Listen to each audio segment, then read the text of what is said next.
you want to do? Well, do you want to start? Because I started yesterday. Yeah. Okay. All right. So, like, welcome to what you know what to say. You're a professional. Okay. All right. Hello and welcome to Gallery of Guitar. I am Matthew Cochran and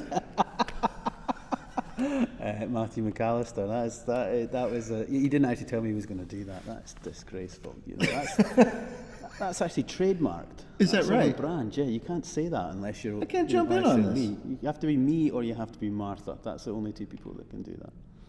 Well, Matthew McAllister would like to welcome you to Gallery of Guitar.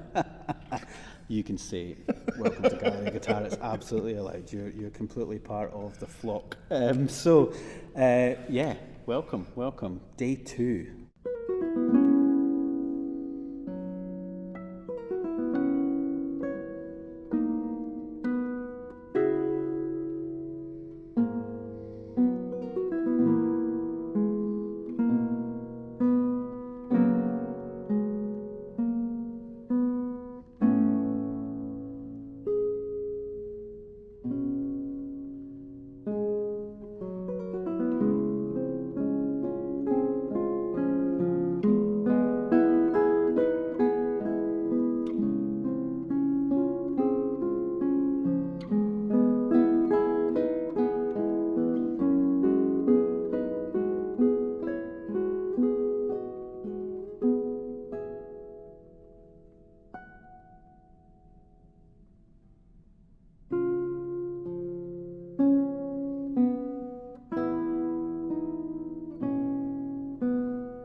You said at one point, it's a marathon, not a sprint. And I was like that. We had such a great day to Cochran today, but I think we had such buoyancy from yesterday because we had Pat Metheny, Hans Zimmer in the can, and then today we were working super detailed. Yeah. This is a very, very different repertoire. So Today we were focused on the first 3 movements of this new suite for guitar that I wrote called Pale Blue Dot, which is an homage to Carl Sagan.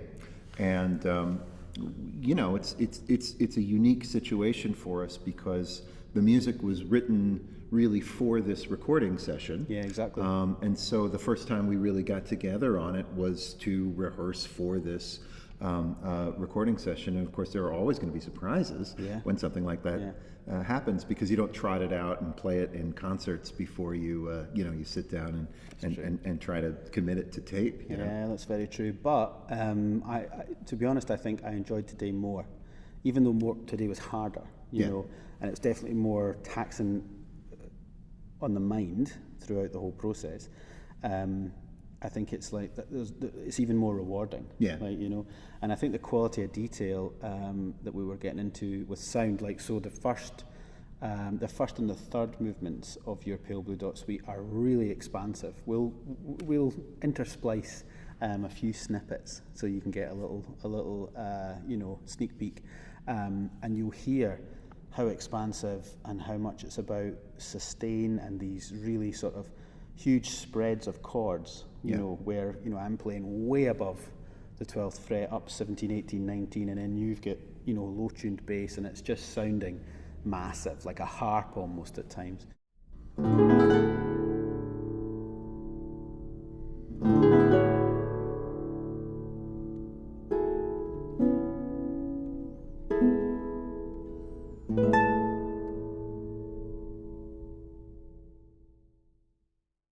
We really had to focus in on detail. And also rhythm. So, for example, the second movement, Voyager, of the suite, it is like absolutely flying along. I'll try and intersperse bits of that as well so you can hear it. It's going so fast. And it's maintaining that pulse. Yeah. And maintaining that energy in the pulse, you know, throughout. That's also exhausting for the hands. Yeah, you know? And we found that there's a whole bunch of different time signature changes too. Yeah. So you go from something, you know, fairly regular, like a 4/4 thing, into this part where I'm playing a 5, a pattern of 5, and you're playing completely against you're that playing pattern. You're playing a pattern of 5 in semiquavers, 16th notes for the non-UK and French audience watching our weird systems of thinking about rhythm and music. So you're playing groups of 3s and 2s in semiquavers, super fast, and I'm playing 5/4, but my rhythm's dotted, it's over the bar line, all this kind of stuff. So at that point, you'll see in the recording, I'm playing with headphones on. So I've got headphones on, and I've got a click track in 5, which is keeping me absolutely regular, and not being then put off by the form that you're playing, because actually they're written kind of against each other. Yeah, exactly. Know? Yeah. So if I listen to you, I'm sort of screwed, because I then my beat slides towards where Matt is, and then sort of vice versa. If you're is he on or is he off? It's just so you mentioned yesterday in day one, like a rock band, and I was like, I want a click track. Like, give me a click track now. I'll be the rock band. Yeah, you were being kind of facetious when you said that. Yeah. But we thought, well, let's actually try. Why not? Why not give it a whirl? And I'm really glad we did, because that did do the thing. You know, there are certain sections, ensemble-wise, where it just isn't great for us to be listening to each other. We sort of have to plow ahead with whatever our own parts are, and that really worked. I think the proof is in the pudding. But that's cool, because your writing goes from the stuff we were talking about earlier, the big expansive colours, arpeggios, it's all about sound and space, to driving and rhythmically exciting and very syncopated. So actually, you're in two very different sound worlds, where one, you're focusing very much on what each other's doing, and in the other part, you're like, I don't need to know, just keep it to yourself. I just need to get this, I need to get my part nailed. So that was absolutely fascinating. But we got loads done. We sure did. And we'll be coming back tomorrow to do some more, don't you worry. But we did promise you yesterday that we would discuss a little about some of the gear, some of the equipment that we're using. So you are the engineer and the brains behind the business. We'll talk about the microphone second, but tell me about this Hilo. What is this Hilo that you use? Yeah. So basically, we need something to convert our analog sound to a digital sound, or to a digital signal. And so the type of converter that you use really, really matters when you're doing these kind of reference level recordings. Because we're recording at a really, really fine rate, just so that it's a little better than what you would think of as CD quality. Just so it picks up so many tiny little nuances in our playing, and tiny little bits of stuff. So I prefer this Lynx Hilo, which is got a kind of a small footprint. And we sort of carry it back and forth. It comes home every night, and it sort of gets. I have to carry it. I have to hold it in the car when he's going, these dodgy Michigan highways and back roads and all this sort of stuff. I'm like there with this little box. I don't know what it does. You're just babying it just like you should. Yeah, I'm here to play the guitar. That's my job. So the Hilo, that's the. And then Earthworks, what is this? So we've got a couple of different what we call preamps. So stuff that makes the microphones loud. And gets the signal into this box. So these microphones, which are Neumann KM184, absolute industry standard, just great. And they're kind of close. They're our closer microphones. They're getting a lot of detail from our sound. And one is pointing towards me, and one is pointing towards you. Exactly right. We're sitting in front of our seats. Actually, we changed out our seats because, it's not easy sitting for hours and hours and hours playing the guitar. So we've got comfortable seats now for the recording. But so we're sitting in front of them. But one's pointing towards my instrument, and yours is pointing this way as well. So that's they're right. close. Yeah, the Neumanns. Okay. So they're going into a preamp that's made by the Earthworks company. Both, I think the combination of those two things are just sort of they just capture so much detail, so many tiny little things, and I just love the sound of them. You know. Well, it's funny when you isolate those microphones from the tracks. I love them. I immediately think, oh my God, they're fantastic. And the funny thing is, I start listening to the guitars and the way we've played and everything we're doing when I'm listening to the Neumanns.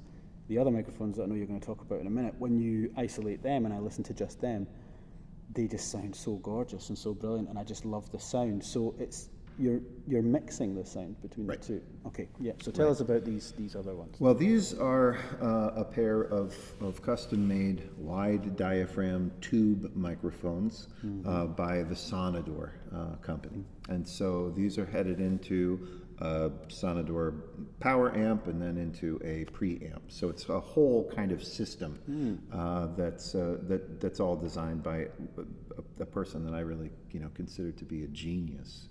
And yeah, they have this really, I'd say the best instrument that we have in this entire recording is the room that we're in right now. The room itself is really a big part of what we want to capture. And so in these kind of ambient type of environments, you want detail, which we're kind of getting from these Neumanns, but you also want somewhat more of a capture of the room itself. And so the way that we have these set up and the distance from the guitars, I consider them to be a little bit more warm.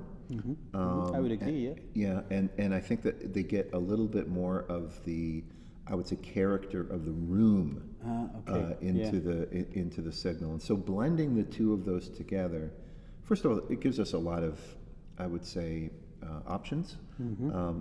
If we want to make any kind of changes, we certainly can. But I just think it's, I don't know, for me, it's the they really get the room and all of the detail that we want. Yeah, of course. Amazing. As I said, I feel like I just show up and play the guitar, and I move things around. When you ask me to carry something or plug something in, I'll happily do it, of course. But it's amazing. I mean, the sound is just stunning that you're getting, and it is interesting you talking about the room and the space that we're working in, because definitely when we're focusing a little bit more on listening back, those microphones do give us that space, and of course the Neumanns give us the detail. So there you go, some more behind the scenes footage and hopefully information on what we're doing here recording and how we're going about it. Quite technical today, which I think is really useful for people to understand how the music goes from our guitars and onto the record. Maybe in the future days of the session we'll talk about the instruments and the strings, and we'll talk about maybe more of the ensemble things and the things that we're doing. Each day we're going to come back to you with a little bit more information and a sort of update about how things are going. We're still deliberating if we're going to record Czech Korea. We've still got a little bit more of your Pale Blue Dot to do, and then we've got to start on the epic Spain. Czech Korea. I'm ready. I'm feeling like very excited about doing that one, but we've got quite a few days left and a lot more music to record, and we will check back in with you each day. So hope you've enjoyed a little bit behind the scenes. See you soon. Talk to you soon.